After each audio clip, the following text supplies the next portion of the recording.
Muito bem, sejam todos bem-vindos à nossa mega hiper aula que será baseada aqui na resolução do exame de Matemática 1 da Universidade Eduardo Mondlane 2025. Atenção, eu chamo isso de mega hiper aula porque não só estaremos aqui resolvendo questões, queridos, eu estarei despejando ciência. Você vai entender os porquês por detrás de cada uma dessas questões. E vai entender que Capa Desperta é a casa da ciência. Se você não está inscrito ainda no nosso canal, ainda não deu like, vai perder muita coisa, ok? Vai perder muita coisa só porque está a sentir peso no dedo. Então, nesta primeira parte, nós vamos trabalhar este exame até o exercício 20 de uma forma didática, ok? Se só quiser saber qual era a opção correta, vá em outros canais. Aqui na Capa Desperta não é para fazermos nhanguismo, não é? Então nem vamos usar njombismo. O que nós vamos fazer é mostrar tudo no detalhe, como é que deve ser feito. Então eu quero dar aulas, não quero dar truques. Então se você veio aqui à espera de truques, é melhor desaparecer. Aqui nós vamos levar muito tempo. Quem entra no Capa Desperta não tem pressa, é madoda. É um gajo que entra para aprender tudo no detalhe. Então, vamos evitar, não é estar aqui enquanto só queremos truques. Não há truques aqui é a ciência. Agora, isto aqui será uma aula. Vejam só que eu já publiquei o vídeo do top 10, não é? Onde mostrei esse plano aqui, com os 10 tópicos mais avaliados nos exames de admissão da UEM, não é? Vou deixar um link no primeiro comentário fixado, onde vocês vão poder baixar esse top 10 aqui. Então, à medida que nós formos resolvendo, eu vou vos mostrar que tudo que está neste exame está aqui no top 10. Ou seja, se você dominar esse top 10, se você tivesse dominado, porque eu dei isso aqui para os teus irmãos em 2024 para conseguirem arrebentar o exame de 2025. Dei isso, eu disse, é só consumir isto e já está resolvido o processo da tua admissão. Alguns sacudiram os ouvidos e perderam a vaga. Então, de novo, eu trago isto para você que está nesta época e vai fazer um exame de 2026, para você baixar isso, beber essa ciência aqui. E tua vaga já está garantida. Então não adianta ignorar o professor Pedro, porque o que ele diz é a verdade. Conhecereis a verdade, não é? E sereis salvo. Portanto, é basicamente isto. Agora, tem a questão dos 250 pontos. Irmãos, dentro dos 250 pontos, você terá a oportunidade de verificar se tem domínio de cada um desses temas ou não, porque você vai fazer a avaliação de cada um desses temas aqui, que aparecem no top 10. E não só, terá uma ficha prática de cada um desses temas para você exercitar. Se conseguir arrebentar a ficha prática que eu deixar lá no 250 pontos de cada um desses temas, você está preparado para um exame. Se não conseguir, é complicado. E ainda tem a possibilidade de fazer o pré-exame. Pré-exame o que é, professor? É o próprio 250 pontos. Você vai ensaiar um exame baseado com cronômetro, numa avaliação 100% online. Terminou a avaliação, recebeu o guião de correção em vídeo, sabe o que está certo, sabe o que está errado. Então, deste jeito, você consegue identificar os pontos que deve melhorar e os seus pontos fortes. Vai poder conhecer isto antes de entrar na sala de exame. Então, 250 pontos é o maior programa de treinamento em avaliações aqui em Moçambique. Você faz 100% online. Para poder aceder aos 250 pontos, é só mandar uma mensagem neste número que aparece aí e diga: quero fazer parte dos 250 pontos. E não só, a parte 2 deste exame aqui que nós vamos arrebentar e você vai gostar muito, não vai estar disponível na YouTube. Para você conseguir a parte 2 e todas as outras resoluções dos outros exames que também já não estão disponíveis aqui no YouTube, você precisa entrar em 250 pontos. Dentro dos 250 pontos você encontra todas as resoluções que o professor Pedro fez no detalhe, ok? Dos exames da UEM, dos exames da UP, dos exames da UJC, estamos a pensar em trazer também exames do SCAM. Portanto, quer ciência, a hora é agora. Ou você faz parte dos 250 pontos, não é? Isso aí é para qualquer jovem. E estamos com um preço altamente promocional nesta época. Então é melhor pedir as instruções e entrar agora antes do preço subir. E não só, não é? Podes também fazer parte da turma online, porque o estudante da nossa turma online tem acesso a tudo isso de forma 100% gratuita. A hora é agora, meu jovem, não arrisco quando fora da universidade, vamos aqui à matemática. Sem mais delongas, vamos à matemática? Então vamos aqui ao primeiro exercício, que é o exercício número 1.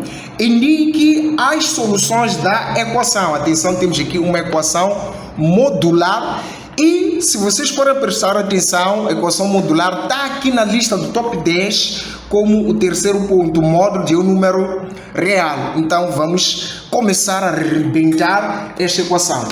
Em primeiro lugar, nós vamos ter que deixar esta equação neste estilo. Módulo de x sempre tem que ser igual a A, ok? É preciso que tudo que tenha módulo esteja no primeiro membro, o que não tiver no segundo membro. Portanto, peguei o 6, joguei para lá, ficou menos módulo de x menos 2, igual a 2 menos aí o 6. Atenção aí que x menos 2 é igual a menos o 4, mas este sinal negativo que multiplica o módulo precisa sair daqui. Uma vez que multiplicar todo o módulo, você não vai pegar esse sinal e distribuir dentro do módulo, não. Você vai pegar o sinal e jogar para o segundo membro. Então, esse sinal menos 1 vai multiplicar aqui o menos 4. E quanto é que dá isso na tua terra?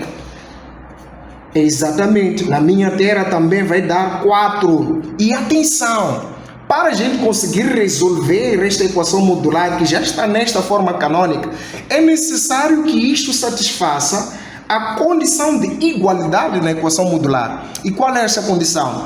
É que todo este valor fora do módulo, que eu chamo aqui de valor de A, ele deve ser maior ou igual a 0, ou seja, deve ser um valor não negativo.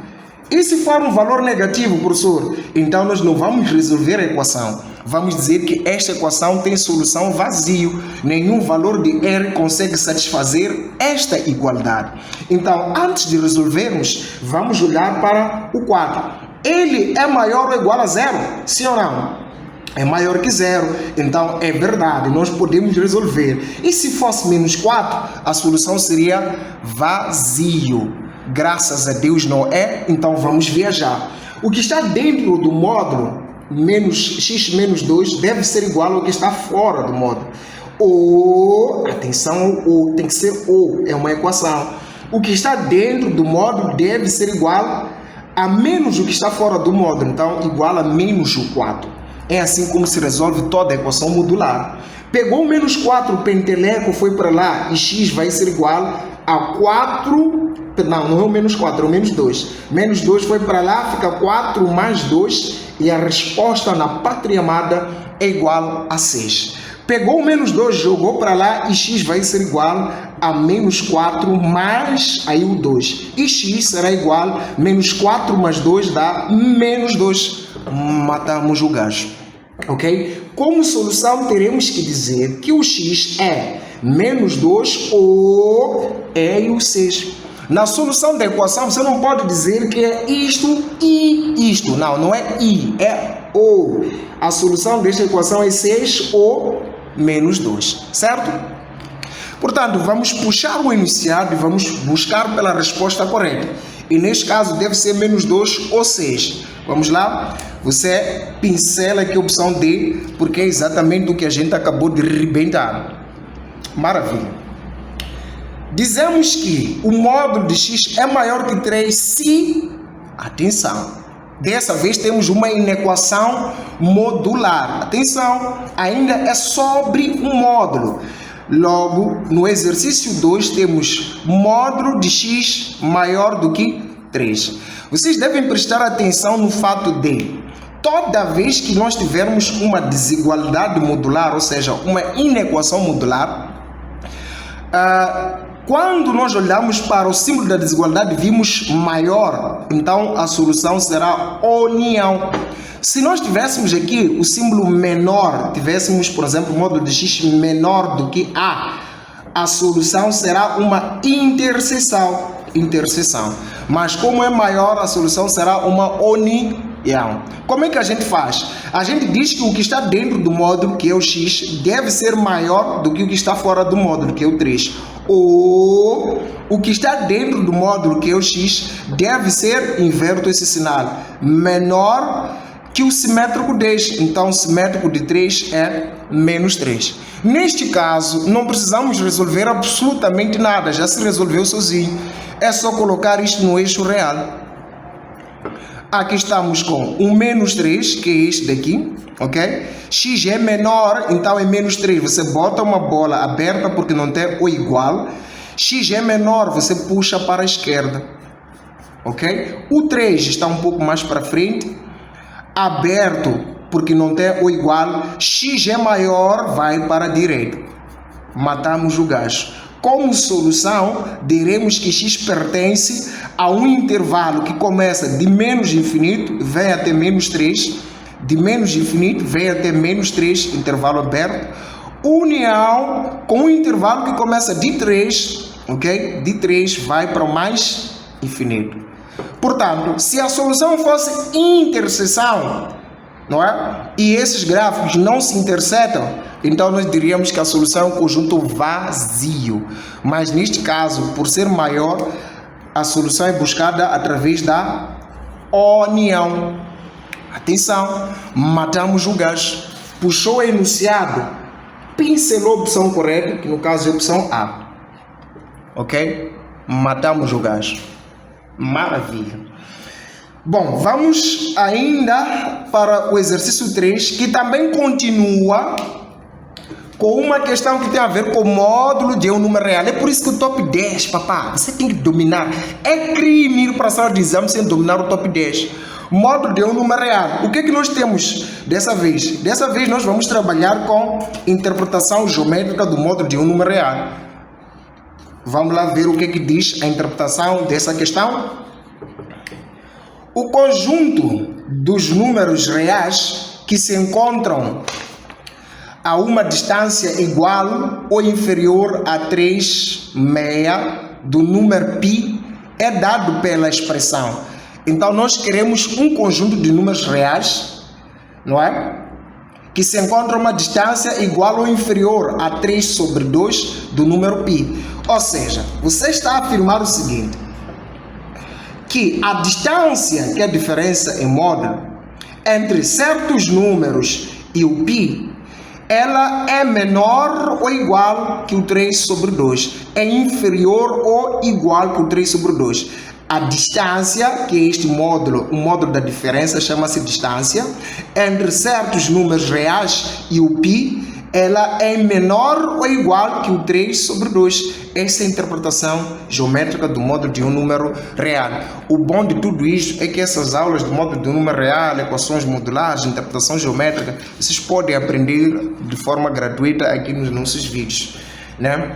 Tá ali, rebentamos o gajo. É só buscarmos a opção correta, que no caso é a opção B. Ok? Opção B, interpretação geométrica. De novo, para o número 4 ainda temos o módulo de um número real. Só que desta vez nós vamos trabalhar o quê?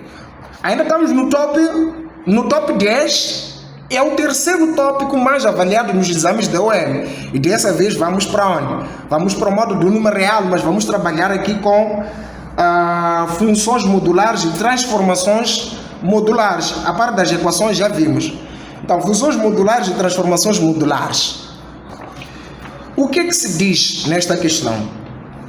A função y igual a modo de ax² mais bx mais c, com a diferente de 0, b diferente de 0 e c diferente de 0, é uma função. Então, nós queremos saber de que função se trata.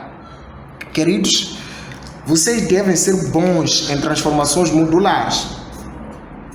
Neste caso, nós temos uma função que é y igual a ax² mais bx mais c, onde sabemos que tanto a quanto b quanto c são todos diferentes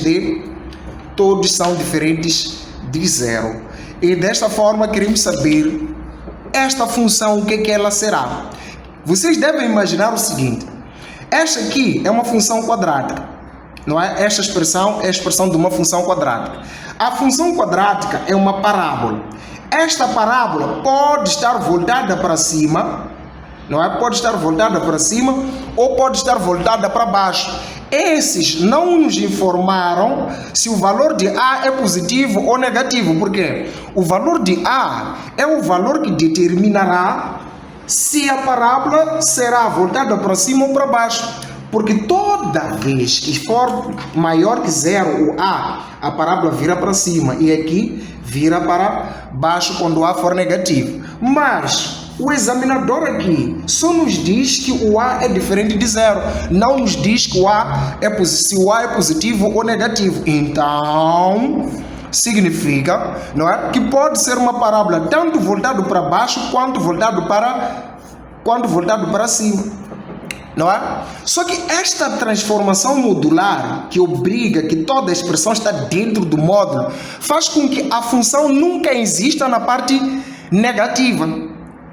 Então, se a função não existe na parte negativa, quer dizer que a função é positiva. Isso está errado, não quer dizer que a função é positiva, quer dizer que a função é não negativa. Por quê? Vamos imaginar esta situação. Esta situação, aplicada a todo este módulo, significa que esses ramos que estão na região negativa, ou seja, região negativa é abaixo, tudo que está abaixo do eixo das abscissas está na região negativa, pois acima do eixo do x a função está na região positiva e abaixo do eixo x a função está na região negativa. Assim sendo, se nós estivermos nessa situação, porque é possível estarmos, uma vez que não foi dado o sinal do valor de A, então você entende que esta parte abaixo do eixo x teria que vir para cima, assim como esta parte abaixo vai para cima. Indo para cima, a função passa a ser somente a parte azul, que eu passo a desenhar azul. Sendo a parte que eu desenho azul, você percebe que isto não só está na parte positiva, assim como está nessa parte em cima do eixo x. Então a função não é positiva, mas é não negativa, porque não negativo quer dizer que é positivo ou igual a zero. Atenção, uma coisa não negativa e uma coisa positiva não são iguais. Uma coisa positiva só é positiva, uma coisa não negativa é positiva ou igual a zero. Então, aqui onde dizem que a função é positiva, não é verdade que a função é positiva. Ela é positiva ou igual a zero. Em todos os casos, não é? Em todos os casos. Tanto nesta situação, você percebe que esta parte aqui não pode existir na parte negativa. Então vai trasladar esta parte para aqui para cima. E a função estará voltada para cima lá. Então também será não negativa, ou seja, será positivo ou igual a zero. Descartamos esta opção, não está totalmente correto. Não é totalmente correto dizer que ela é positiva. A linha B, diziam positiva quando x for maior ou igual a zero e negativo caso contrário. Bom, esta função com essa transformação modular, uma vez que toda ela está dentro do módulo, nunca será negativa. Logo, descartamos opção B. Opção C, dizem que é par. Não. Para que uma função modular possa ser par, somente o x deve estar no módulo, não todos os outros termos, não é? Por exemplo, se fosse y igual a ax ao quadrado, mais b com esse x dentro do módulo, mais c, aí sim essa função modular seria par. Ainda que tivesse módulo aqui, também seria par, porque somente o x é que está dentro do módulo. Então isso vai criar uma simetria em relação ao eixo das ordenadas, porque o gráfico da função par é simétrico em relação ao eixo das ordenadas. Atenção, você está tomando nota de tudo que está aqui? Isso é uma aula, não é resolução de exame. Resolução de exame vai ter nesses canalzinhos que surgiram depois do capa, não é? Aqui você vê no canal dos Madodas e eu quero que você também seja Madoda. Então não é par. A opção D nem sequer faz sentido, né? A função, aqui você vai dizer que é uma função depois x pertencente ao intervalo. Não, isso aqui nem sequer faz sentido. Agora, o que é correto? Nenhuma das opções é correta, ok? Nenhuma das opções é correta. Nenhuma das opções é correta e a gente segue avançando. Segue avançando. Então, aula de Madoda, não podes acompanhar a aula sem beber água. Chegou a essa parte de vídeo, é obrigatório dar like, papá. Tá acompanhar a aula até aqui, não tá a deixar like. Não faz isso. Não faz isso. Estou a transpirar aqui até lugares proibidos. Isso tudo só para te dar ciência. Você custa-te dar like. Custa para ti dizer que John, capa desperta, é a cena. Custa para ti pegar esse vídeo e compartilhar. Por favor, agora faça screenshot, tá bom? Screenshot. Maravilha. Então, vamos fazer coisas certas. Vamos interagir com o vídeo. Vamos compartilhar. Vamos salvar vida. Vamos deixar like. Vamos comentar. Para que valores de x é válida a equação módulo de x mais π igual a menos módulo de x mais π? Então, eles querem saber para que valores de x esta equação que aqui está é válida. Queridos, para saberes quando é que uma equação é válida, você tem que fazer o seguinte. Lembram disto? Vou sublinhar aqui a verde para lembrarem bem. Condição de igualdade. A condição de igualdade dá-nos os valores que fazem com que aquela igualdade seja válida. O que é necessário para que uma igualdade seja válida? Dentro das equações modulares é necessário que o valor de A, que é a expressão fora do módulo, seja maior ou igual a zero. Então, este aqui que é o A deve ser maior ou igual a zero para que essa equação seja válida. Logo, para que não seja válida, o que seria necessário? Para que não seja válida, seria necessário que o A fosse menor que zero, ou seja, fosse a negação disto. Negar que algo é maior ou igual a zero é assumir que tal coisa é menor que zero, porque tem que sair o igual. Tranquilo? Então, este nosso A, que é toda essa expressão menos o x mais π, terá que ser maior ou igual a zero para que essa igualdade seja válida. Assim sendo, viemos para o seguinte: menos e mais dá menos x, menos e mais dá menos π, maior ou igual a zero, porque o menos só estava a multiplicar isso. Pegou menos π, jogou para lá, fica aí o menos x, maior ou igual, menos π vai e fica mais π. Multiplicou por menos 1, menos 1 vezes menos x vai dar x, menos 1 vezes maior ou igual, o sinal inverte, fica menor ou igual. Não é para desaparecer o igual, só inverte só. Menos 1 vezes π vai dar menos π, matamos o gajo. Matamos o gajo, coloca isso no eixo real, bota menos π, coloca a bolinha e pinta, porque tem o igual, x menor vai para a esquerda. Ok? X menor vai para a esquerda.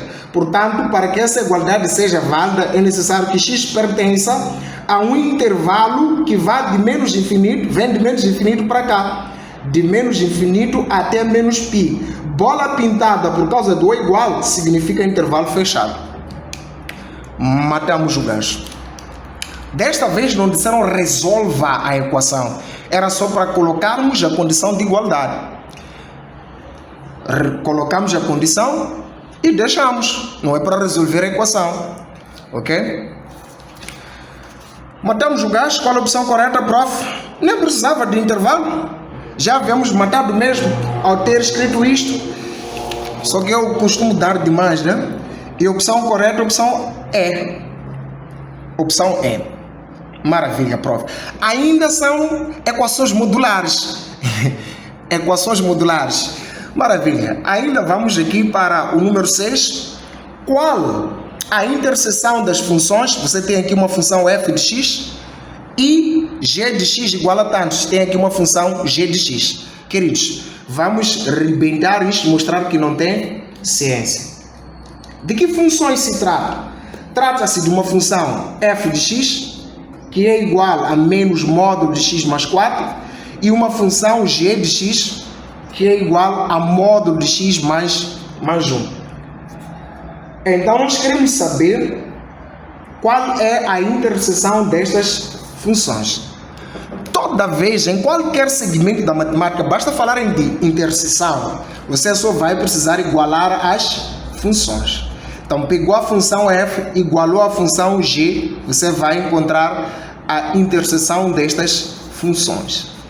Então, prof, como é que fica? Quero ver. Realmente, você quer ver, né?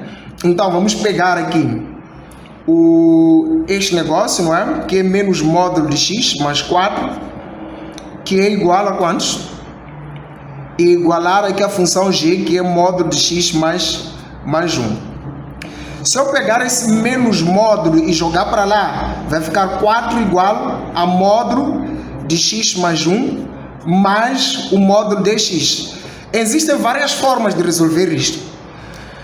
Uma das formas seria usar a técnica da eliminação de módulos, esboçar esse gráfico, que é uma coisa que eu ensino nas aulas online. Também usar a eliminação de módulos e esboçar esse gráfico. Esboçar dos gráficos, você ia encontrar os pontos de interseção usando o gráfico, seria mais fácil. Ou teríamos que resolver juntos esta equação modular.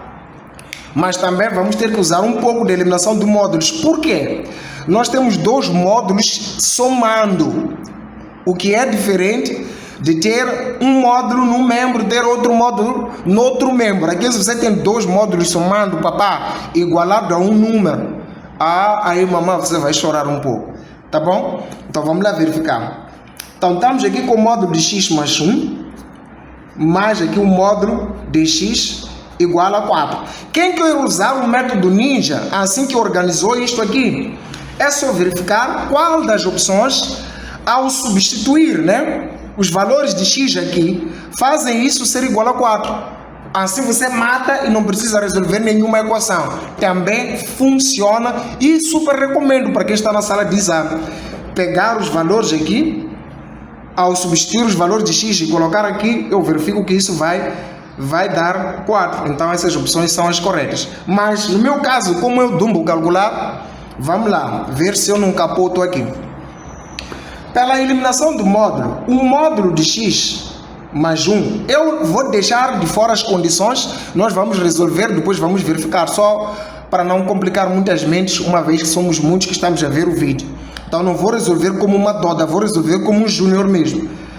Bom, o módulo disto aqui pode ser x mais 1, não é? O módulo disto pode ser x mais 1,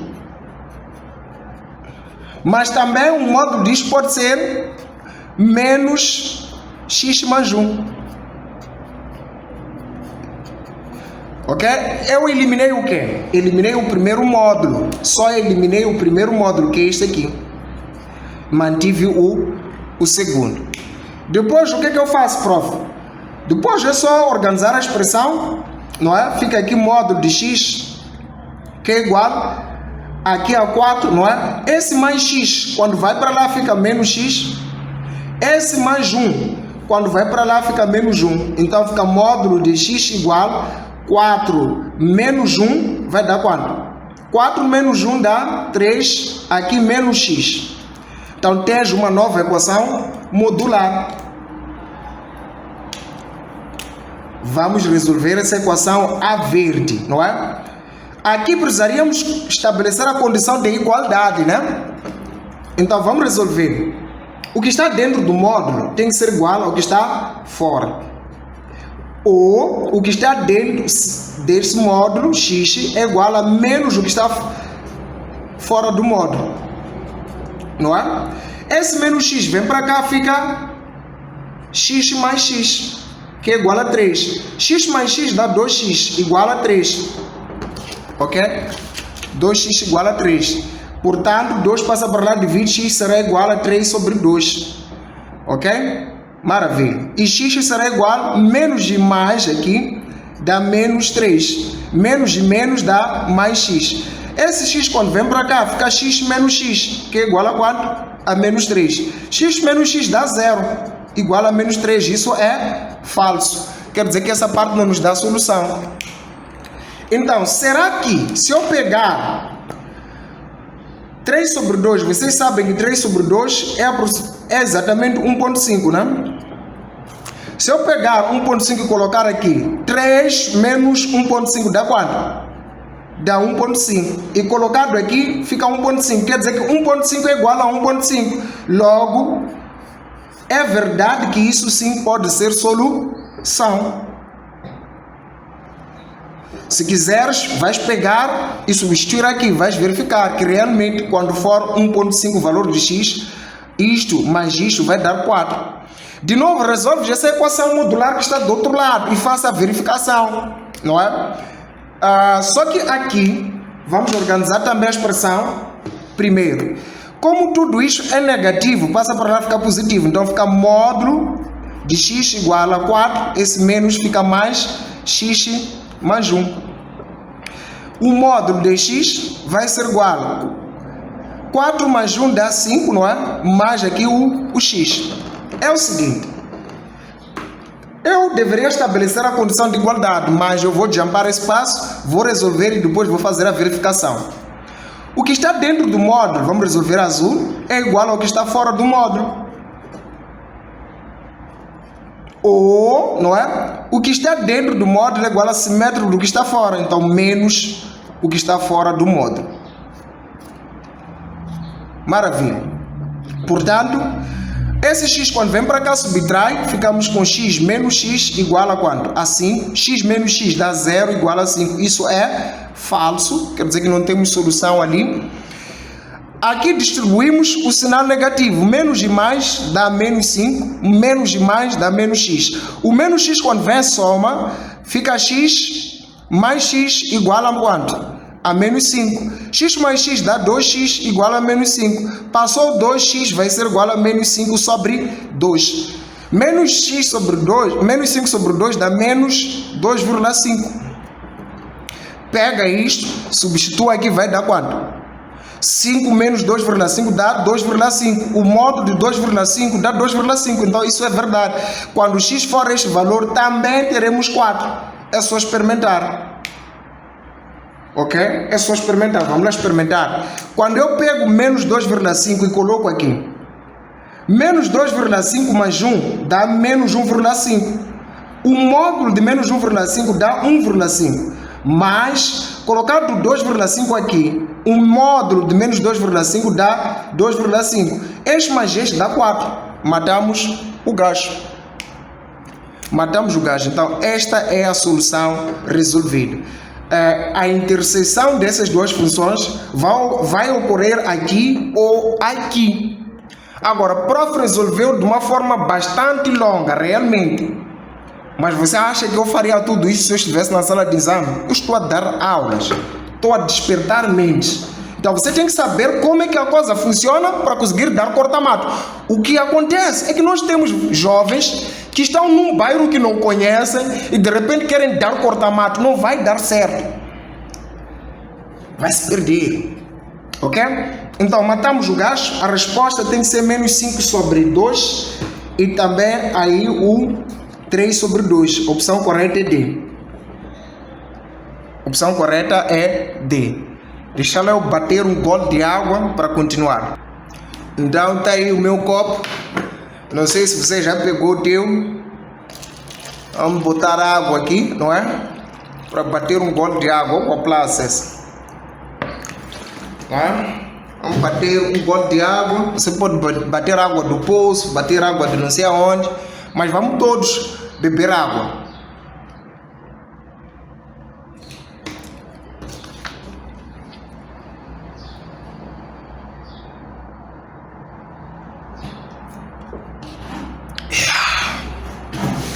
Então já está. Podemos continuar. Atenção. É hora de entrarmos em 250 pontos. É preciso entrar no programa 250 pontos, ir treinar lá todos esses capítulos, ir verificar se o teu explicador te explicou bem, ir verificar se você estudou bem as matérias, rebentar os testes de todo o top 10 que nós vamos colocar em 250 pontos e verificar se realmente está preparado para isso. ok? Então não vamos nos entregar de bandeja para o examinador sem antes podermos descobrir onde estamos mais fortes e onde ainda podemos melhorar. E o melhor lugar para isso é no evento 250 pontos, e através desses 250 pontos que você consegue ter acesso a todos os exames passados resolvidos em vídeos. Não é? A segunda parte desta resolução também só estará em 250 pontos. Então 250 pontos, meu irmão, é a cena. É a cena. Maravilha, vamos para o número 7. Vamos para o número 7.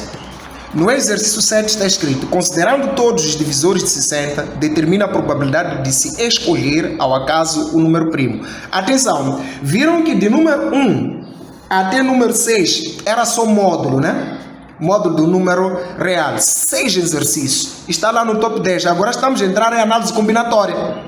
A de ver, se prestarem bastante atenção, de número 7 até o exercício 13, estaremos mexendo apenas com análise combinatória, que é exatamente o que está aqui.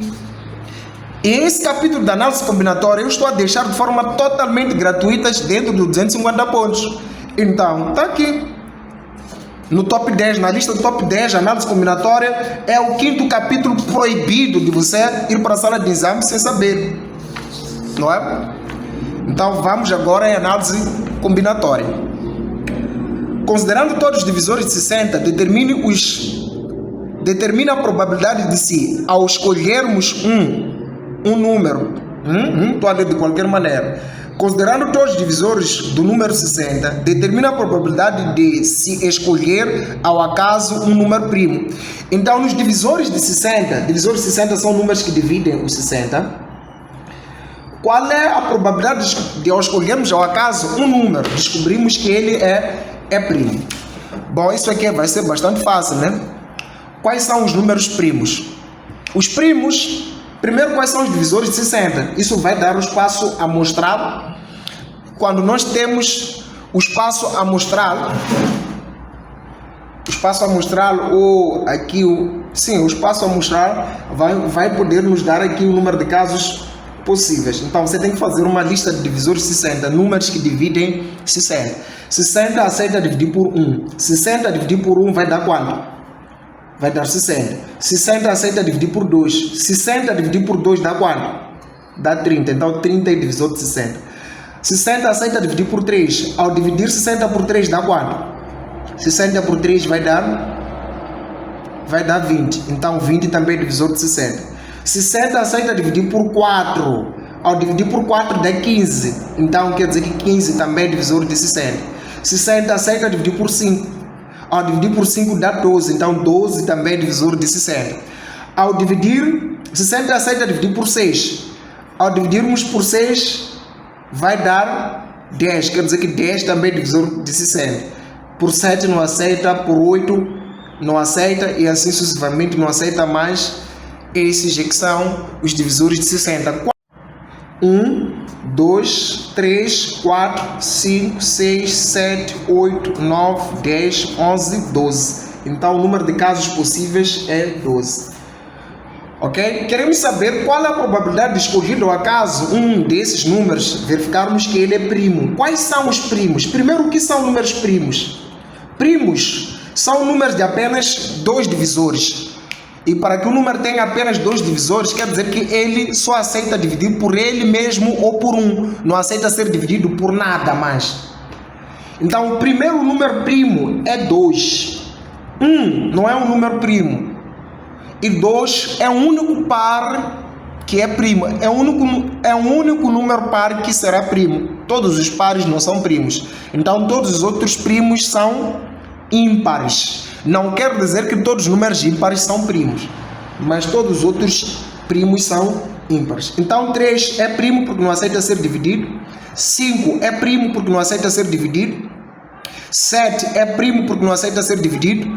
9 não é primo, aceita dividir por 3. 11 é o próximo primo. 13 é o próximo primo. 15 não é primo porque aceita dividir por 5. 17 é primo, 19 é primo, 21 não é primo porque aceita dividir por 3, 23 é primo, 25 não é primo porque aceita dividir por 5, 27 não é primo porque aceita dividir por 3, 29 é primo e assim sucessivamente. Então, desses divisores de 60, quais são os que são primos? O 2, o 3, o 5. Somente esses três é que são primos. Então, o número de casos que favorece conseguir um primo é 3. Agora, a probabilidade que não custa é o número de casos favoráveis sobre o número de casos possíveis. Os favoráveis são 3 contra os possíveis, que é 12. Ok?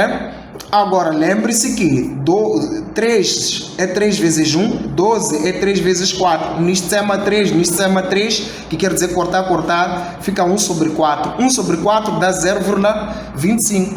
Para deixar em percentagens, multiplicas por 100%.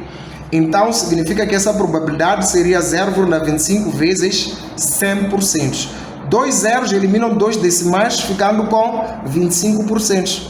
Matamos o gajo. Ok? Só que eu matei demais, né? Você sabe, né? Matei demais e a opção correta é a opção A. Deu para entender? Deu para entender? Vamos lá. Deu para entender o número 7? É para criança, sim ou não? Maravilha, maravilha. Vamos para o número 8. Vamos para o número 8. Vou tentar ser um pouco rápido, né? Uma vez que alguns já estão a acabar megas. A solução da equação, temos aqui uma equação, combinação de n elementos tomados de 2 em 2 igual a 6. Então você tem a combinação de n elementos tomados de 2 em 2 é igual a 6. Lembrando que, não é? Este valor de n tem que pertencer ao conjunto de números naturais. Logo, ao resolver esse tipo de equação, mesmo quando você não sabe, não tem como dizer que n é um número negativo ou que é um número fracionário. Então, n deve sempre ser um número inteiro e positivo. Logo, quem quer usar nhanguismo sabe que não será a opção A, não será a opção B, porque tem números negativos. Cá entre nós, se não for C, será D. É só ver qual desses números, ao colocar no lugar de n, faz essa combinação dar 6. Então, esse seria o truque ninja. Mas se quiseres resolver porque és bom, e uma vez que isso é aula, né? Então nós podemos resolver juntos. Lembrando que combinação de n elementos tomados de P em P pode ser dado como sendo n tomados de P em P dessa forma, que significa que é n fatorial sobre n menos P fatorial vezes o P fatorial. Ok? Então, combinação de n tomados de 2 em 2 seria a combinação, seria n fatorial sobre n menos 2 fatorial vezes aqui 2 fatorial igual a quanto? Igual a 6. Não é? Igual a 6. Eu vou aproveitar e ensinar a resolver isto. Nunca se sabe, né? O que é que vai vir da próxima. Mas desta vez, como só querem o valor de n, você poderia ver qual das opções ao pegar o valor de n ou colocar aqui faz com que isso dê 6. Ok?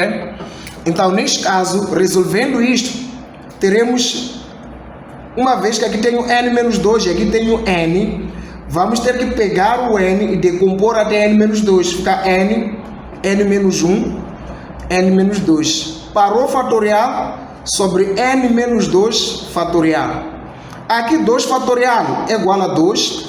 Sai n menos 2 fatorial com n menos 2 fatorial e isso é igual a 6. Tem um vídeo onde eu ensino equações com fatorial aqui no YouTube. Super top. Brasileiros, angolanos não aguentam com aquele vídeo. E agora, moçambicano, tens que ir ver, papá. Vá, mano. O estrangeiro já está a se alimentar aqui no capa. Você vai passar mal. Enquanto você é daqui, capa desperta também é daqui. Então, vamos evitar dor de cabeça. Vamos consumir conteúdo. N vezes n dá n ao quadrado. N vezes menos 1.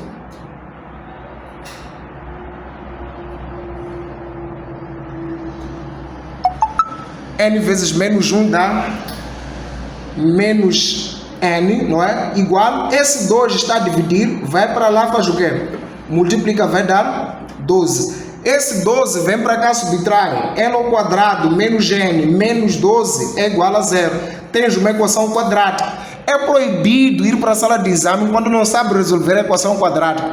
É proibido usar delta na sala de exame para resolver a equação quadrática. Tens que usar soma, que é menos b sobre o valor de a, e produto, que é c sobre o valor de a. O valor de b é menos 1, então fica menos 1 sobre o valor de a, que é o valor do n quadrado, que é 1, resposta 1. Produto é c, o valor de c é menos 12, sobre o valor de a, que é 1, dá menos 12. Então, começa a pensar em dois números que, ao multiplicar, dão menos 12. Os mesmos números, ao somares, vão te dar 1. Tem que ser bom na tabuada para conseguir pensar assim. Então, esses valores são menos 3 e 4. Porque o menos 3 vezes 4 dá menos 12. Mas o menos 3 mais o 4 vai dar 1. Logo, n tem que ser igual a menos 3 ou n tem que ser igual a 4. Mas dizer que n é menos 3 está errado, porque o n sempre tem que ser um número natural. Então, o que é certo? É dizer que n é igual a 4. Matamos o gajo. Quer dizer que quem estava a usar método de tentativas, ao pegar o 4 e colocar aqui, combinação de 4 tomados de 2 em 2, é que vai dar 6. E mataste o gajo. Mataste, de verdade. Acredita lá. Então, vamos aqui pincelar a opção correta para o exercício 8. É a opção D. Muito bem, matamos o gajo. Vamos virar aqui as nossas folhas e vamos continuar maratonando a análise combinatória, né? 9. Um código numérico contém 4 dígitos. Quantos números de 4 dígitos existem? Então você tem um código, número 9, numérico, que compõe 4 dígitos. Eles querem saber quantos números de 4 dígitos existem. Quantos números de 4 dígitos existem? Atenção, nós estamos a falar de um código. Código, como é que é o código? Vamos lá supor que é o teu código de M-Pesa. Você pode colocar 0, 0, 1, 2, ou não pode? E esse não será um código de 4 dígitos? Será. Você pode, se quiser, colocar 0, 1, 0, 0. É um código de 4 dígitos. Você pode colocar 1, 3, 4, 1. Também será um código de 4 dígitos. Então, o que vocês devem entender? Primeiro, o contexto da pergunta. Ok? Então, eu entendi aqui que não é proibido repetir algarismos. Você pode ter um código que é 0, 0, 0, 0. Não é? Assim como pode ter um código de 1, 1, 1, 1. É teu código, fazer mais como. Então, essa é a estrutura do código numérico. Então, como o examinador não diz que este código tem que ter números diferentes, então você entende que há repetição. Então, a posição dos algarismos faz diferença. Porque se eu tenho um código 00, 12 e tenho um código e colocar 00, 21, você percebe que só permutei a posição desses dois. Isso fez toda a diferença. Então, se isso faz toda a diferença, quando a posição faz diferença, quer dizer que é um arranjo. Você terá que fazer um arranjo. Só que este arranjo é um arranjo com repetição. É um arranjo com repetição. Nesse contexto, eu recomendo você fazer o quê? Ao invés de usar a fórmula de arranjo com repetição, vai usar o PFC, que é o princípio fundamental de contagem. Eu ensinei isso numa das aulas e também está lá dentro das aulas de 250 pontos, onde eu mostro lá naquelas aulas grátis de análise combinatória. Então, o PFC, que é o princípio fundamental de contagem, você deve usar. Como deve pensar? Quantos dígitos existem? Quantos algarismos existem? No sistema decimal existem 10 algarismos. 0, 1, 2, 3, 4, 5, 6, 7, 8, 9. No total, contei quantos dedos? Contei 10. Então, significa que no primeiro dígito eu tenho 10 possibilidades. E, quer dizer, vezes. No segundo dígito, eu ainda tenho 10 possibilidades, porque o algarismo que coloquei na primeira posição, também posso colocar na segunda posição, assim como posso ter 0, 0. não é? E no terceiro dígito também ainda tenho 10 possibilidades. Você tem 10 maneiras de colocar o terceiro dígito. E o quarto dígito também ainda tem 10 possibilidades. Então, 10 vezes 10 vezes 10 vezes 10 é 1, mas com quantos zeros? 1, 2, 3, 4. 1, 2, 3, 4. 10.000 possibilidades. Ok? Nós temos 10.000 possibilidades. Quer dizer que o nosso PIN de M-Pesa, né? PIN de M-Pesa. Vocês sabem que senhas do M-Pesa são algarismos de 4 dígitos. No máximo, existem 10.000 senhas diferentes. No máximo, só podemos criar 10.000 senhas diferentes. Quer dizer que há pessoas que têm a mesma senha do M-Pesa. Porque os moçambicanos são mais de 10.000. E se só no máximo temos 10.000 senhas, então há pessoas que têm a mesma senha. Só que essa senha acaba não sendo a mesma, acaba não sendo um problema ter a mesma senha. Por quê? Porque temos números de telefones diferentes. Mas há pessoas que têm a mesma senha do M-Pesa. Não se espante. Ok? Então é basicamente isso. Matamos o gajo. A opção correta é a opção E. Você sabia disso? Sabia ou não sabia? Que a tua senha pode ser parecida com de alguém que talvez está em Maputo, ou em Nacala, ou em algum lugar. Mas graças a Deus vocês têm números de telefones diferentes. Maravilha, vamos para o número 10. Aqui usamos o princípio fundamental de contagem porque era arranjo com repetição. Querias escrever um número com um código, né? Com 4 algarismos. Então no código não há problema em começar com 0 ou terminar com 0. Ok? Então são 10.000 códigos diferentes. Vamos para o número 10. Quantas palavras com ou sem sentido podemos escrever usando as letras da palavra lápis, terminando em 3 consoantes? Aqui você tem que chamar tua avó e dizer sentar do lado. Que você é um neto, já quer matar ciência, porque se morreres no Tuga, não vais interpretar corretamente a questão. A palavra é lápis. Quantas letras tem? 1, 2, 3, 4, 5. Queremos saber quantas palavras com sentidos, ou seja, quantos anagramas é possível formar que terminam sempre com 3 consoantes. Aí vais morrer se não sabes o que é essa coisa de consoante, né? Mas graças a Deus, pessoas que não sabem o que é consoante não estão aqui. Vogais do alfabeto português é A, E, I, O, U. O resto do abecedário nós chamamos de consoantes. B, C, não é? D, F e por aí vai, são consoantes. Então, quais são as consoantes aqui? A consoante é L, o P e o S. As consoantes devem estar lá no fim, porque a nossa palavra tem que terminar com consoantes. Então as consoantes devem estar no fim. Estão aqui 3 consoantes, as 3 consoantes estão no fim da nossa palavra sempre. Não necessariamente nessa ordem, podem permutar entre si. Agora, o que ficou? Quando nós pegamos as consoantes e colocamos no fim, o que acontece é que no início teremos que começar com vogais. Quais são as vogais? A, ou aqui o I. Então essas aqui são as vogais. Ok?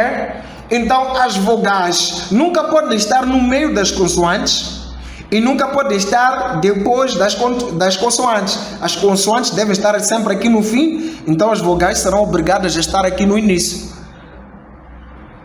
As consoantes, as 3 consoantes as 3 devem estar sempre no fim, não vão se misturar com as vogais. E assim sendo, você entende que esses 2 vão permutar entre si e essas 3 consoantes também vão se permutar entre si sem nenhuma mistura, razão pela qual eu não estou a somar isto com isto. Então faço permutações separadas das 3 consoantes à parte e duas vogais à parte. Esta é que é a resolução correta para essa questão e esta é a interpretação. Matamos. Eu sei que tem estudantes com muita fraqueza na parte de análise combinatória, fundamentalmente em resolução de problemas. Isso porque não foram devidamente treinados. Entra 250 pontos, vai ter essas aulas ou entra na nossa turma online. Pronto, está resolvido. Ou na turma de preparação para os exames de admissão presencial, você que sabe, o que for viável para ti, faça. Simplesmente não arrisque um ano fora da universidade.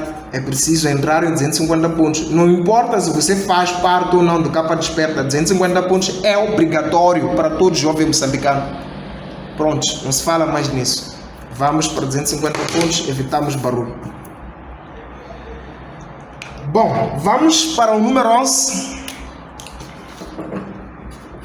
Exercício 11. De quantas formas diferentes podem sentar-se 5 pessoas numa fila de 8 lugares?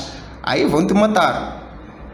De quantas formas diferentes podem sentar-se 5 pessoas numa fila de 8 lugares? Então você tem 5 pessoas, mas tem 8 lugares. Como é que 5 pessoas podem sentar em 8 lugares? Parece que há lugares a mais do que o número de pessoas. A questão seria mais interessante se houvesse mais pessoas a mais do que o número de lugares. Aqui nós estamos com lugares a mais do que o número de pessoas.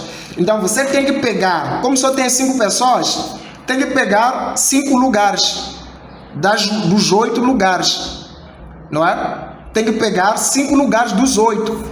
E desses 5 lugares que você conseguir pegar, 5 lugares, vai colocar as 5 pessoas. Então, do 8 lugares, como escolher 5 lugares no meio de 8 lugares? Primeiro você tem que pegar, escolher 5 lugares. Depois é que vai colocar as pessoas nos tais lugares. Entendam a lógica do raciocínio. Primeiro escolho os 5 lugares. Depois é que coloco as pessoas nos 5 lugares. Então, de quantas formas diferentes posso escolher 5 lugares? É combinação ou é arranjo? A ordem com a qual você vai fazendo a escolha dos lugares vai fazer diferença?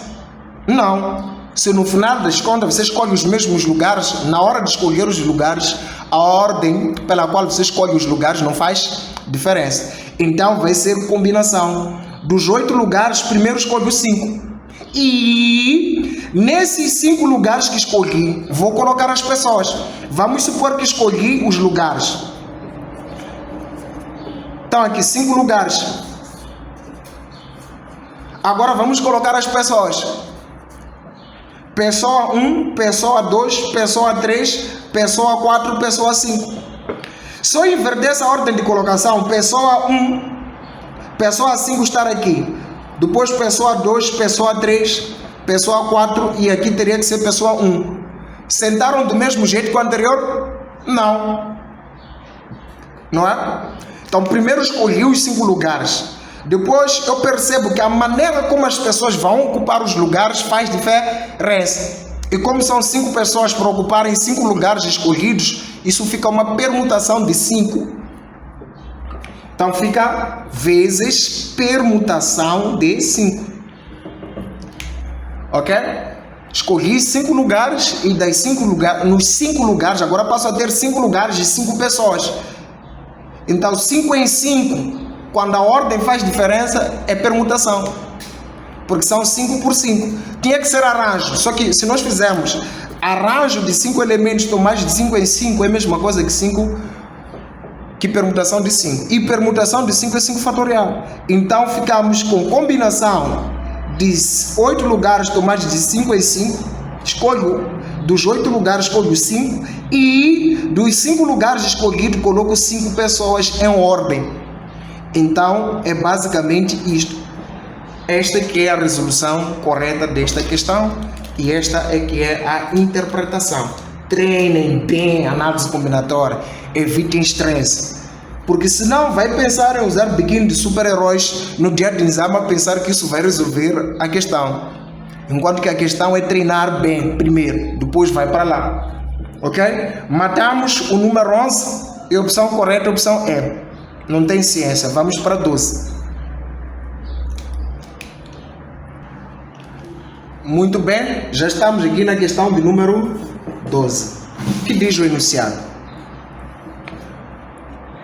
12. Uma caixa contém bolas amarelas e bolas azuis. Então você tem uma caixa, tem várias bolas amarelas e tem várias bolas azuis, certo? Matamos o gajo.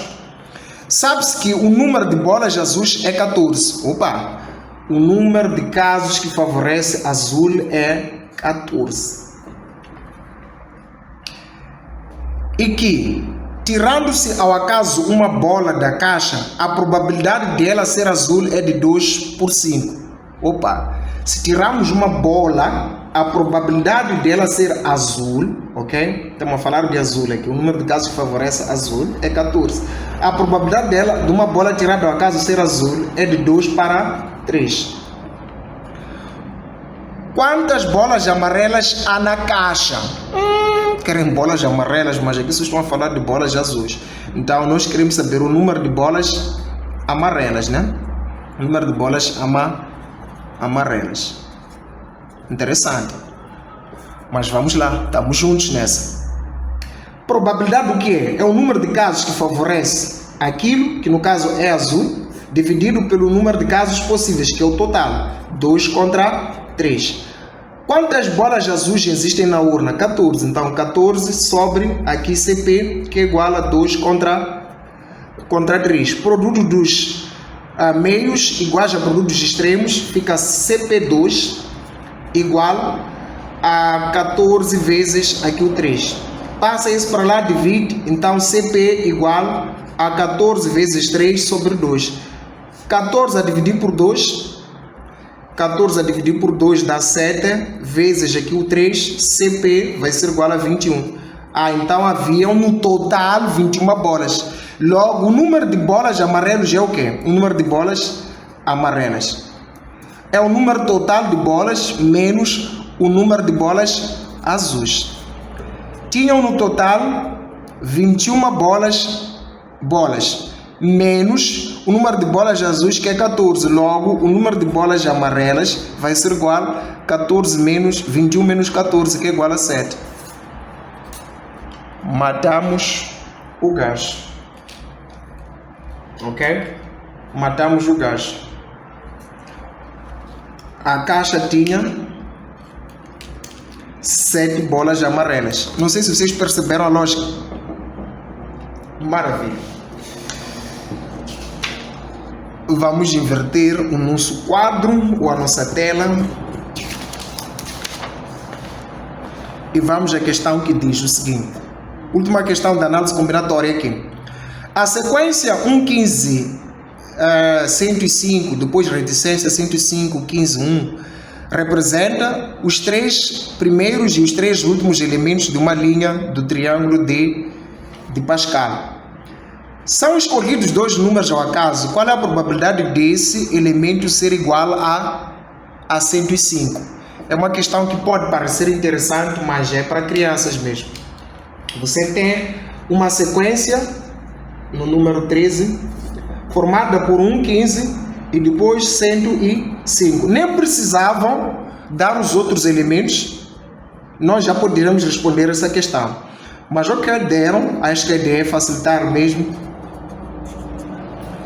E dizem que são os coeficientes ou são os termos de uma linha do triângulo de Pascal, né? São os elementos de uma linha do triângulo de Pascal. Para quem já construiu o triângulo de Pascal, lá nos binômios de Newton, há de perceber que o triângulo de Pascal é simétrico. O triângulo de Pascal é simétrico, sim.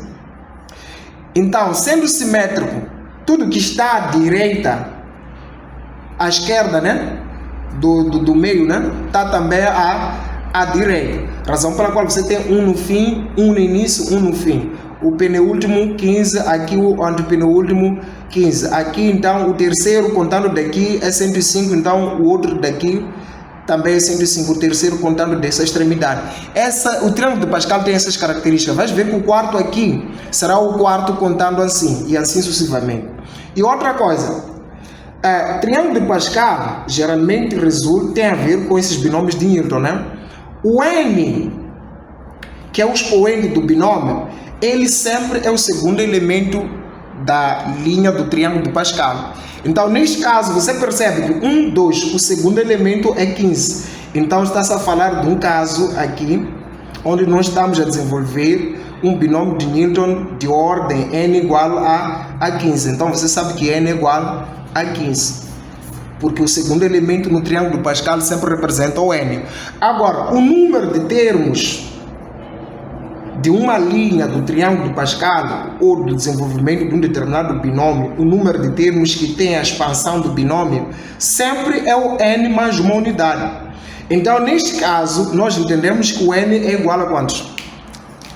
Sabemos que o n é igual a 15, então fica 15 mais 1, que é igual a 16. Logo, esta linha do triângulo de Pascal vai ter quantos elementos? Vai ter 16. Como eles querem a probabilidade de nós escolhermos ao acaso um elemento nesta linha e descobrimos que o elemento é 115, é 105. Então nós temos que descobrir quantos elementos tem essa linha.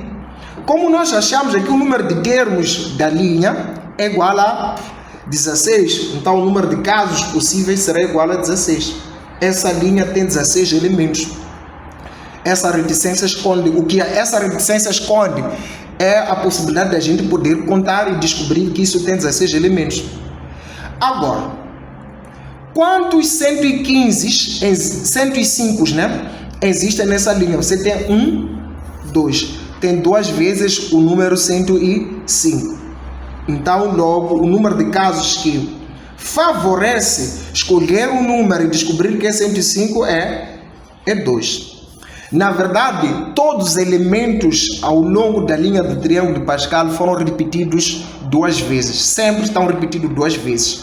Todos os elementos na linha do triângulo de Pascal estão escritos duas vezes, exceto o elemento central, o termo central. Aquele que fica no meio só é escrito uma vez, mas todo o resto é sempre escrito duas vezes. Vais ver 1, 15, 15, 105, 105 e assim sucessivamente. A probabilidade não custa, é o número de casos favoráveis sobre o número de casos possíveis. Isso será igual a 2 contra 16. Então vamos simplificar um pouco, prof. 2 é 2 vezes 1 e 16 é 2 vezes 8. Neste tema que é cortar, fica 1 sobre 8. Matamos o gajo. Qual a probabilidade desse elemento ser igual a 105? Essa probabilidade é de 1 contra 8. Viste ciência, né? A despejamos um pouco de ciência. Tens que sorrir um pouco nos comentários. Às vezes dizes que é muita ciência, prof. Então matamos aqui a análise combinatória. É por isso que eu disse lá no top 10, análise combinatória é um top importante. Vamos supor que você domina top 10. Só até aqui, você só matou o exame com isto e isto. Isto e isto. Então é preciso dominar todos os temas que estão no top 10. Até aqui só matamos o exame com isto e isto. Não precisamos usar nenhuma outra arma. Então, agora vamos para o número 14. O número 14 pede o domínio da expressão. Agora quero ver, isso aí é qual capítulo? Bom, o número 14 é junção das expressões algébricas, que é o número 4, e aqui com função real de variável real na parte de logaritmos. Então tá tudo no top 10, mano. Tá tudo no top 10. O exame todo era top 10. O exame todo era top 10. Ok? Então quer-se o domínio da expressão. 14. Temos a função f de x igual a raiz de x menos 1 vezes o logaritmo natural de 1 menos x ao quadrado. Qual é o domínio de definição? Não é designado por dom da função. Não é querendo o domínio desta função. A princípio, você vai olhar para isto, não é? E vai dizer o seguinte: é uma expressão algébrica irracional. Dado que o índice é par, todo que estiver dentro da raiz tem que ser maior ou igual a zero. É uma inequação do primeiro grau. É aqui onde eu disse, lá no top 10, tens que dominar primeiro grau, Uma inequação de primeiro grau está ali. Equações e inequações do primeiro grau. Então, pegou um, jogou para lá, isso é maior do que 1. A solução para isto tinha que ser de 1 aberto, isso vai para a direita separado. Essa que seria a solução. Só que temos vezes o logaritmo. A condição de existência de qualquer que seja o logaritmo, ln, quer dizer, ln de a, seria logaritmo de a na base Euler. Então, ln é logaritmo de base Euler. A condição de existência de qualquer que seja logaritmo, por exemplo, logaritmo de a na base b, é que o a seja maior que 0, a base seja maior que 0 e a base seja diferente de 1. Essa é a condição de existência do logaritmo. Então, neste caso, como a base já sabemos que é Euler, não vai nos preocupar. É um número que já é maior que 0 e é diferente de 1. Então, só vamos focar aqui no logaritmando, que é esta expressão. Vamos resolver a azul. O logaritmando 1 menos x ao quadrado deve ser maior que 0. E o que aconteceu aqui? Temos uma inequação de segundo grau. Aqui no top 10 está escrito: papito, é proibido ir para a sala de exame sem conhecer o segundo grau, sem dar o segundo grau, sem conhecer a função quadrática e todos os seus detalhes pormenores. Não é? Então, é função quadrática. Neste caso, estamos a trabalhar com a inequação quadrática. Como é que se resolve uma inequação quadrática? Primeiro, você pega a equação, pega a expressão 1 menos x ao quadrado e equaciona. Não é para resolver aqui não é para isolar nada aqui. Quando for uma desigualdade do segundo grau, não é para isolar nada aqui. Equaciona, resolva esta equação tirando x1 e x2. Se resolveres bem, vai dar x igual a mais ou menos 1. Teve as raízes, usa o método gráfico para tirar a solução. Deve esboçar o gráfico. Colocou o eixo x, aqui as raízes que você teve foi menos 1 e teve aqui mais 1. Olha para o valor de a. É negativo ou positivo? Menos x ao quadrado é negativo aqui à frente, então com cavidade virada para baixo. Depois olha para a desigualdade. É maior que 0 ou menor que 0? Neste caso é maior que 0. Então maior que 0 quer dizer que é o gráfico na parte positiva. A parte positiva de qualquer gráfico é a parte em cima do eixo x. Essa seria a solução desta inequação. Mas nós temos que encontrar a parte onde o valor de x satisfaz esta expressão irracional e, então, ao mesmo tempo satisfaz esse logaritmo. Então você tem que pegar isto, intersetar com isto. Dado que esta parte azul, a parte pintada, né, que é a parte maior que 0, vem de menos 1 até 1, você vai procurar esboçar isso neste sistema linear, de forma linear. Então, menos 1 estaria mais ou menos aqui. Como não tem o igual, é intervalo aberto. Perdão, aqui faltou o igual, né? Quando passei menos 1, tinha que ficar o igual a 1. Então, a bola seria pintada aqui. E vamos para onde? Vamos daqui de menos 1 até 1. Então, vamos de menos 1 até 1. Só que é aberto porque não tem um igual. No domínio do logaritmo não entra o igual. É sempre maior que 0. Então, fica assim. Essa é a região azul. Como nós queremos o que satisfaz isto e ao mesmo tempo satisfaz isto, verificamos o quê? O preto cruza com o azul, sim ou não?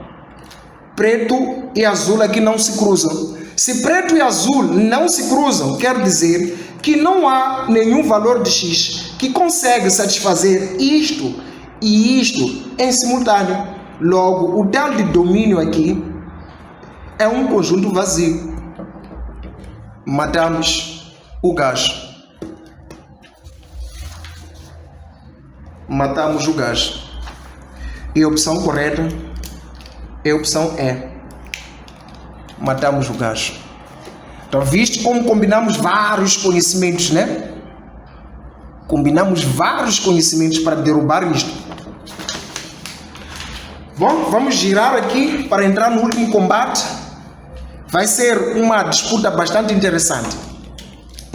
Mas antes, vamos meter água no organismo, aqui o nosso copo, para não meter água na matéria. Maravilha! A água chegou ao copo através de um processo de queda livre. E agora vou colocar pela boca, vai descer em queda livre até o estômago, matando toda a sede, nutrindo o organismo para não meter água na matéria.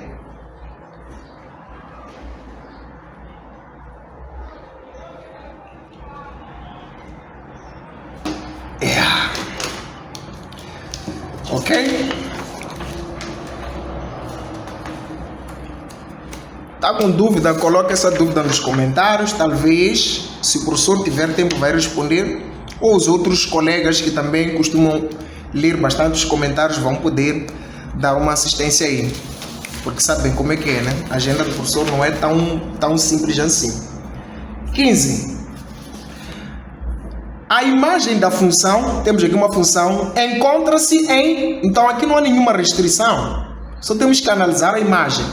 Bom, f de x igual a 5 cosseno de 2x mais 1. Quando dizem imagem, não é para você chegar aqui e tirar foto. Quando dizem imagem, vou falar de contradomínio. Qualquer função, seno ou cosseno, não é? Geralmente ela vem com as transformações a cosseno de kx mais bzinho mais bzão, não é? Qualquer função, isso acontece com qualquer função seno ou cosseno. Então poderia ser cosseno ou poderia ser seno. Por padrão, essas funções têm como contradomínio, uma vez que elas costumam variar seus valores de menos 1 até 1.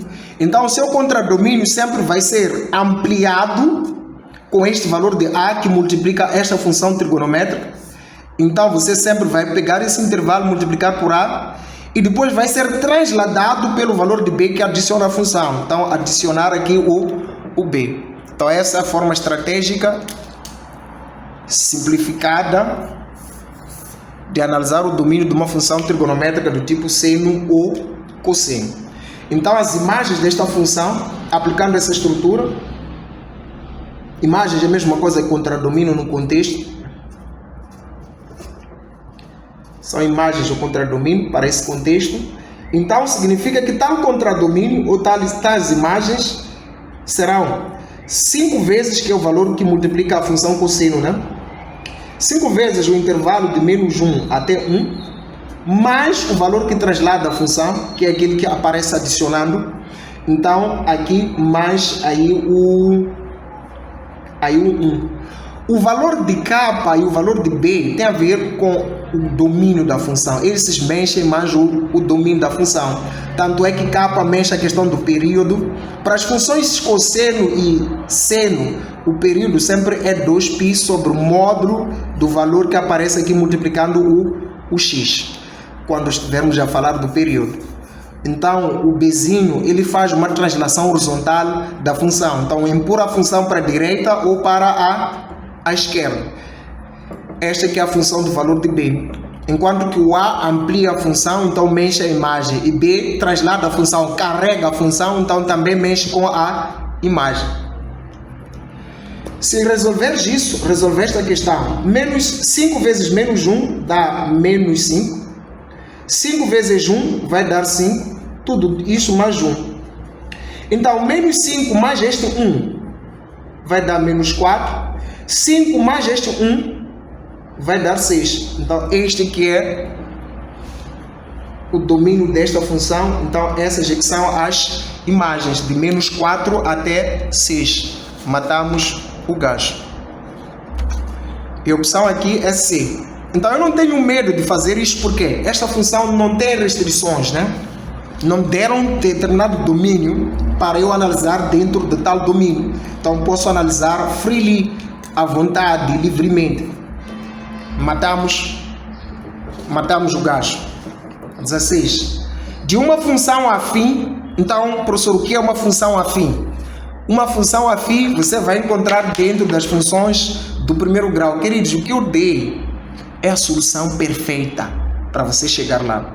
Então, uma função afim é uma função do primeiro grau, não é? As funções do primeiro grau, quando você estuda ela, vai encontrar o que é uma função afim, o que é uma função linear, e vai aproveitar aprender funções constantes. Então, uma função afim, ela tem como estrutura y igual a ax mais b, uma função de primeiro grau do tipo y igual a ax mais b. O valor de a é diferente de zero e o valor de b também é diferente de zero. É diferente de zero, ok? Os valores de a e b são diferentes de zero. Então, dizem que é uma função afim. Sabe-se que tem um zero no ponto de abscissa x igual a 3. Ou seja, quando dizem que tem um zero no ponto de abscissa x igual a 3, estão a dizer que essa função g de x, não é? Vai dar zero quando x for igual a 3. Ou seja, o zero, quando x for 3, a função vai zerar. Não é? E que g de menos 2 é igual a menos 5. Então, a função g, quando colocamos menos 2 no lugar de x, ela dá menos 5. Você pode usar método de tentativas, que é ir tentando, não é? Mas também pode calcular, determinar a expressão analítica da função do primeiro grau, dado que tem dois pontos. Tem este ponto e tem este ponto aqui. Calcula o declive, que é y2 menos y1 sobre x2 menos x1. Primeiro grau, turma. Primeiro grau, turma. Vocês devem entender. O prof. Pedro já desbloqueou a admissão. Só você ir entrar. Me dói, sabe? Me dói quando um jovem não admite depois de eu transpirar até lugares proibidos.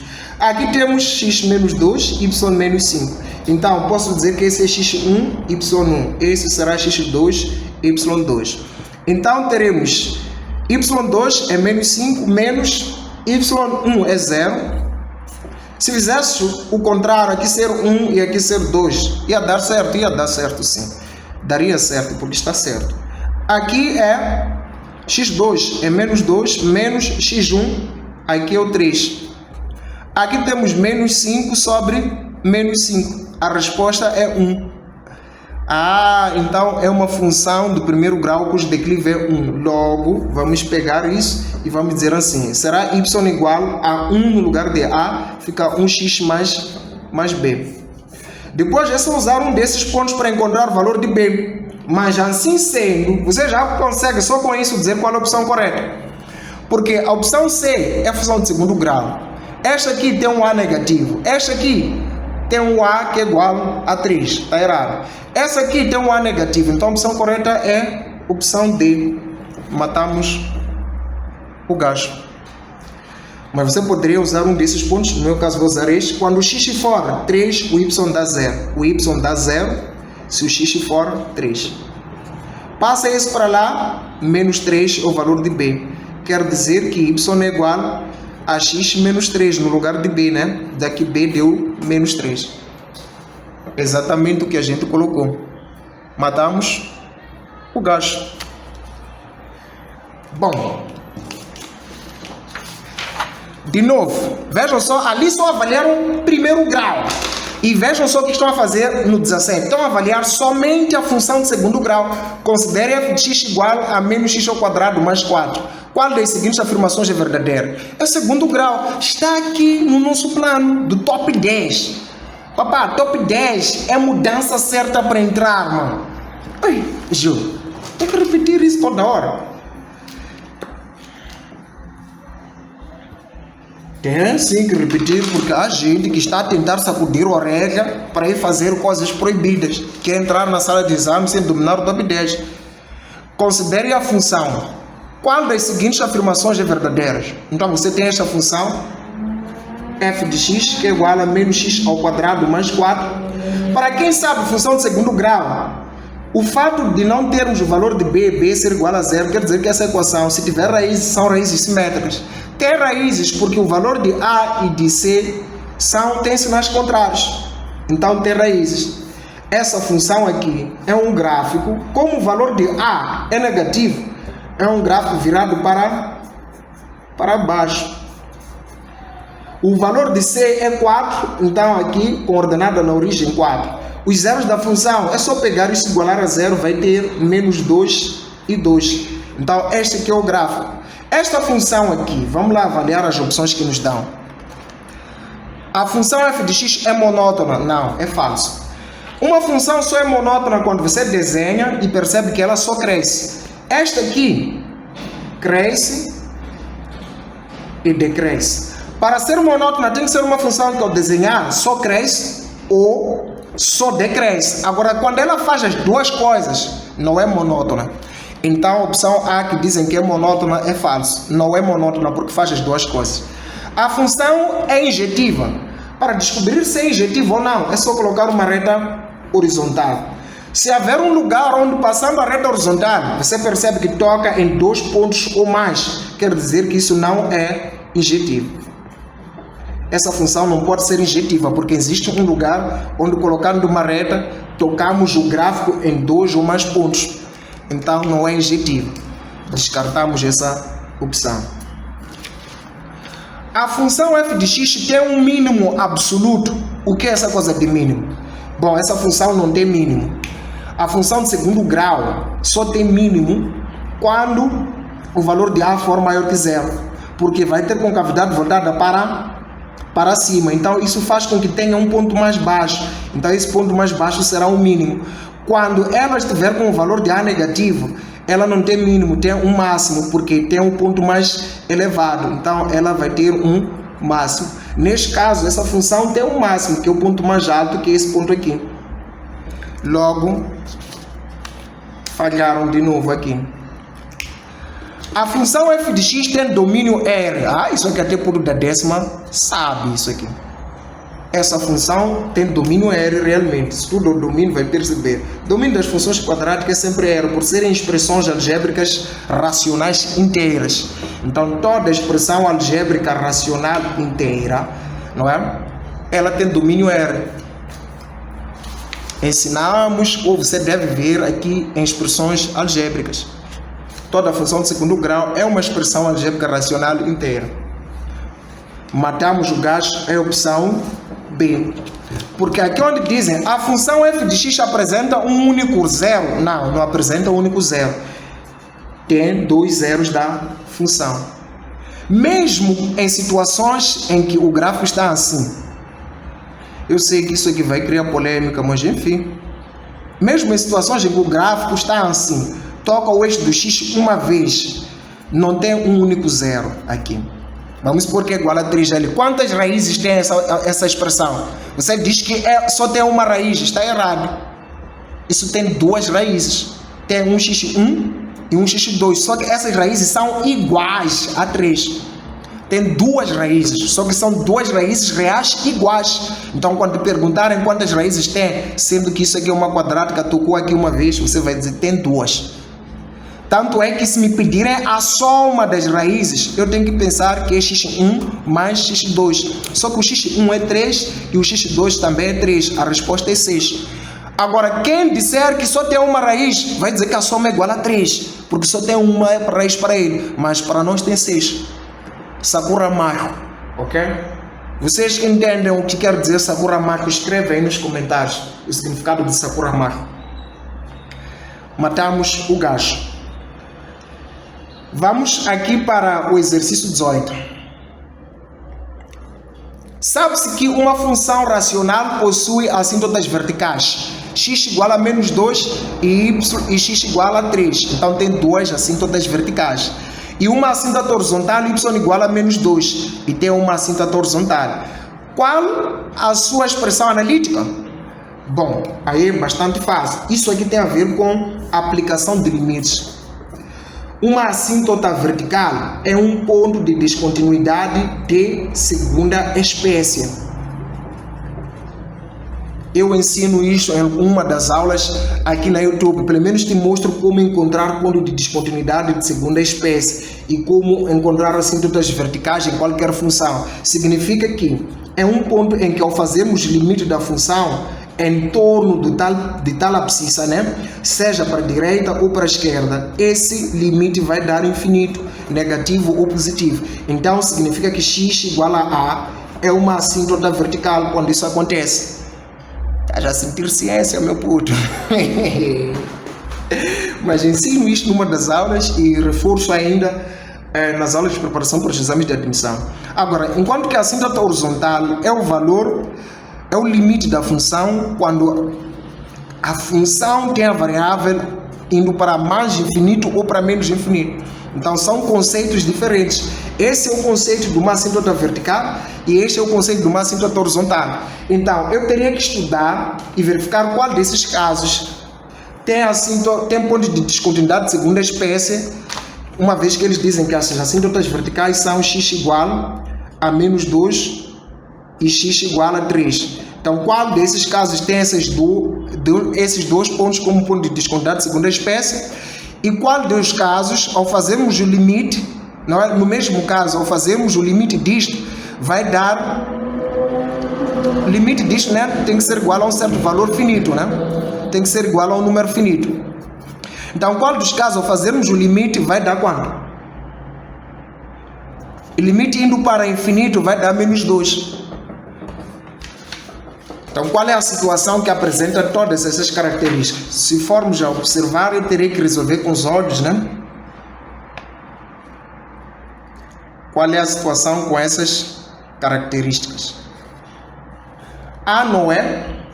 Sabe-se que uma função f possui uma assíntota vertical em x igual a tantos e tantos e uma assíntota horizontal em tantos. Qual é a expressão analítica desta função?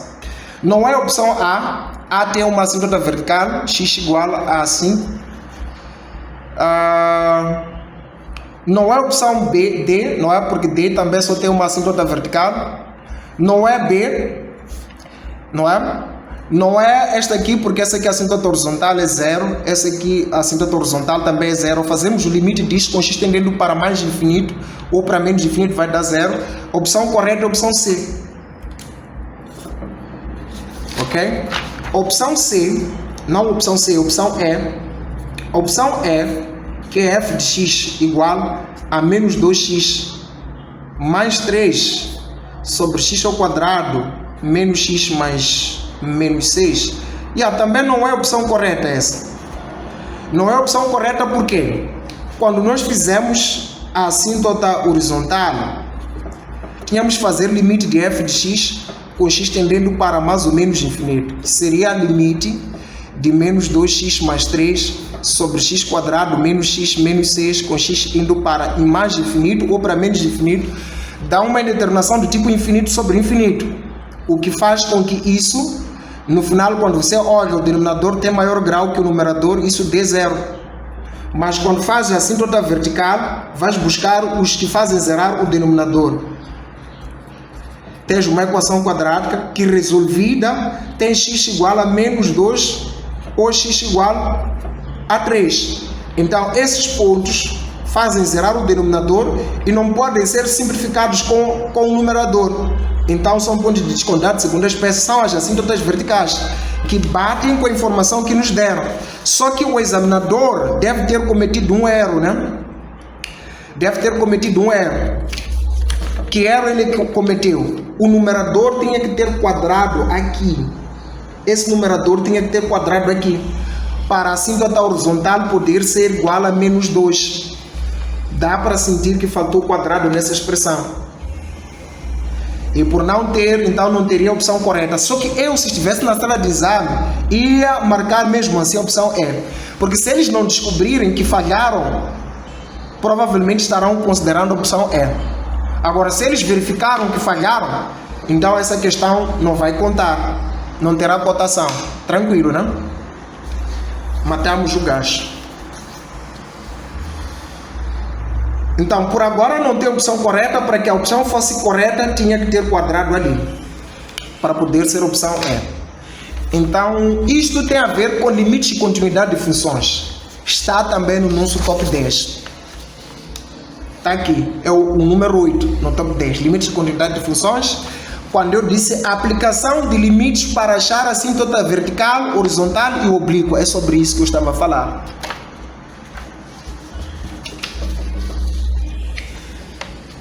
Bom, número 19. Seja f de x igual a 2 elevado a x menos 2 para um valor real k, o gráfico da função definida por g igual a f de x mais k passa no ponto de coordenada menos 4, menos 3 meia. Qual é o valor de k?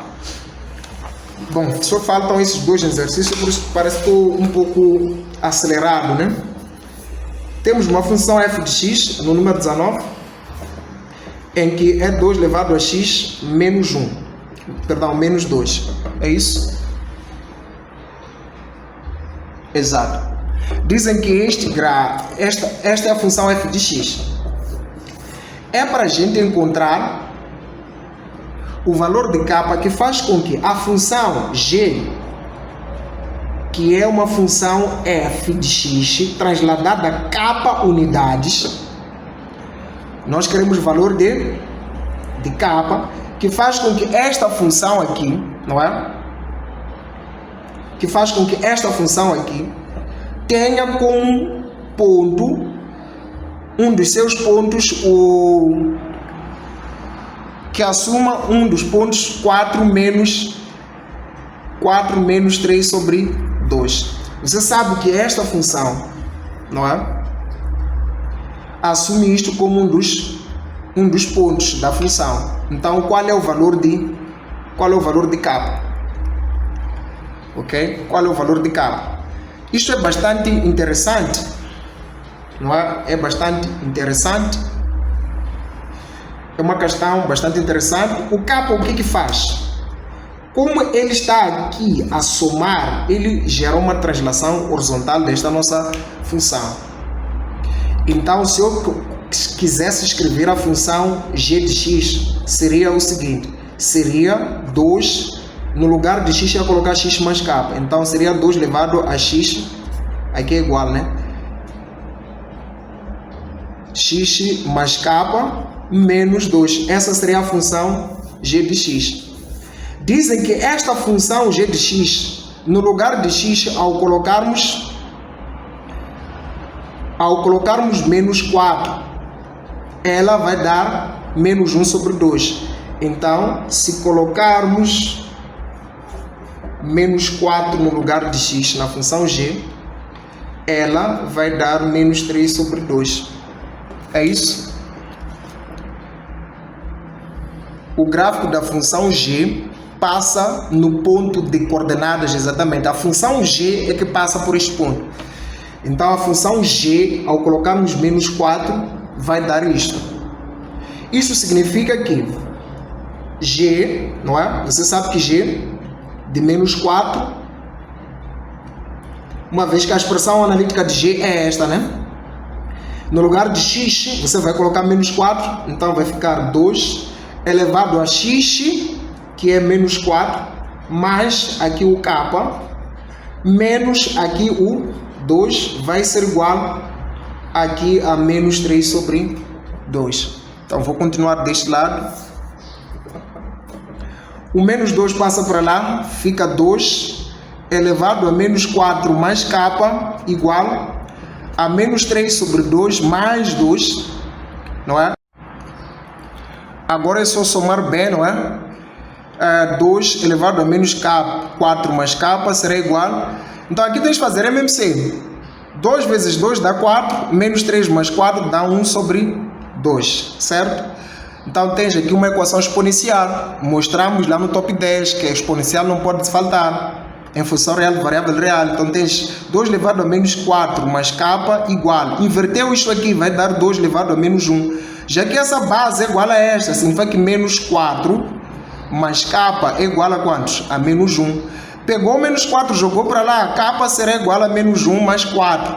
Menos 1 mais 4, k é igual a 3. Então, este aqui é o valor de k para que g possa passar por este ponto. Quando x for menos 4, a função g poderá ser menos 3 sobre 2. Então, primeiro, o que fiz foi pegar a condição que havia sido dado, que g de x é igual a f de x mais k. Como temos f de x, no lugar de x era só colocarmos x mais k. Então ficou g de x igual, no lugar de x vai ficar x mais k, e depois aqui menos 2. Essa aqui é a função g de x. Não é? Então, agora usamos esta informação que deram, onde quando x for menos 4, a função g dá menos 3 sobre 2. Quando x for menos 4, a função de g vai dar menos 3 sobre 2. Então, a função g onde está? Está aqui, no lugar de x colocamos menos 4 mais x, não é? Igual a este valor. E ficou uma equação exponencial que matamos tranquilo. Não há ciência, matamos o gajo. Bom, vamos fechar então com o exercício 20.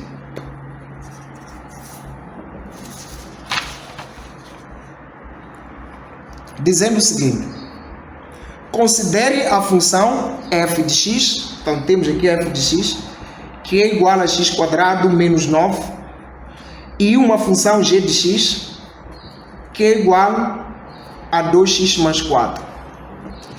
Indique o conjunto que representa os zeros da função. Então é uma função f após inversa de g dx. Queremos um conjunto que indica os zeros desta função. Se você quer indicar os zeros da função, você tem que igualar a função a zero. Só que preste atenção, essa é composta de f com a inversa de g. Então primeiro vai pegar a função g e encontra a função inversa de g. Como encontrar a inversa de uma certa função? Nós sabemos que g de x, h de x, nananana de x é a mesma coisa que escrever y. Para encontrar a inversa, você tem que trocar. Deve trocar o y pelo x e o x pelo y. Então, no lugar de y, vamos colocar x. E no lugar de x, vamos colocar y. Isolou o y, achou a inversa. O 4 veio para cá, fica x menos 4 igual a 2y. Passa o 2, divide. X menos 4 a dividir por 2 vai ser o y. Quer dizer que o y já está isolado. Assim sendo, a inversa de g de x vai ser o x menos 4 sobre 2. Essa aqui é a inversa. Agora, aqui o que é que nós queremos? Queremos a composta da inversa de g, igualada a zero, para encontrarmos os zeros da função. Isto aqui também está no top 10. Não há nada que não está no top 10. Ou seja, se você dominasse o top 10, ia resolver tranquilamente de número 1 até número 20. Tinha 10 valores, sem precisar de nada. E toda a outra parte que está no exame também está no top 10. Então, temos f após inversa de g, que deve ser igual a zero. Então, a função f é esta aqui. No lugar de x, vamos colocar a inversa de g. Então, na função f, tinha que ser x ao quadrado menos 9. No lugar de x na função f, vamos colocar a função inversa de g. Na função f, portanto, vai ficar desse jeito, ao quadrado igual a zero. Então, a inversa de g é esta aqui. Vai ficar x menos 4 sobre 2, tudo ao quadrado. Aqui, menos 9 igual a zero. E é só resolver essa equação. Numa boa. Como eu sou um pouco esperto. Será que sou esperto? Sim, sou. Pego 9, passo para lá. X menos 4 sobre 2. Tudo ao quadrado vai ser igual a 9. Para a remoção desse quadrado, x menos 4 sobre 2 vai ser igual a mais ou menos raiz quadrada de tudo que estiver aqui. Atenção, o quadrado estava para tudo, então pode passar para lá. Então significa que x menos 4 sobre 2 vai ser igual a mais ou menos 3. Porque raiz quadrada de 9 dá 3. O 2 divide, passa para lá, multiplica. X menos 4 vai ser igual a quê? A mais ou menos 6. Então significa que x menos 4 é menos 6 ou x menos 4 é 6. Menos 4 passa por lá, x será igual a menos 6 mais 4, que é menos 2. E aqui x vai ser igual a 6 mais 4, que é 10. Matamos o gajo.